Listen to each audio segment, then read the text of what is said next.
அதாவது நண்பர்களே, காலையில் எழுந்தோடனே ஒரு நியூஸு. அதாவது பார்த்தீங்கன்னா, யாராலையுமே வந்துட்டு கேஸ் சிலிண்டர் புக் பண்ணவே முடியல. ஆல்ரெடி புக் பண்ணவங்களுக்கு எல்பிஜி லேட்டாக தான் வருது.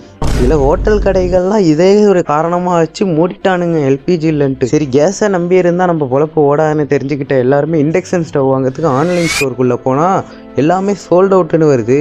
சரி, அமேசான் ஃப்ளிப்கார்ட்டில் தான் இப்போ சோல்ட் அவுட்னு வருதுன்னு சொல்லிட்டு ஆஃப்லைன் ஸ்டோரில் போய் வாங்கலான்னு பார்த்தா அங்கேயும் ஸ்டாக் இல்லைன்னு சொல்கிறாங்க. இப்போ நடந்துக்கிட்டு இருக்கிற போர் காரணமாக தான் இதே போல் எதிரொலிப்புலாம் நம்ம நாட்டில் நடந்துக்கிட்டு இருக்குன்ட்டு அதுக்கப்புறம் தான் புரிய வந்தது. கோவிட்-19 வந்த பிரச்சனையை விட பெரும் பிரச்சனையாக இருக்கும் போல். இப்போ அப்போது எல்லா பொருளுமே ஓரளவு கிடச்சிக்கிட்டு இருந்தது. இப்போ நமக்கு சாப்பாடு பொருள் கூட அவ்வளோவா கிடைக்காது போல்.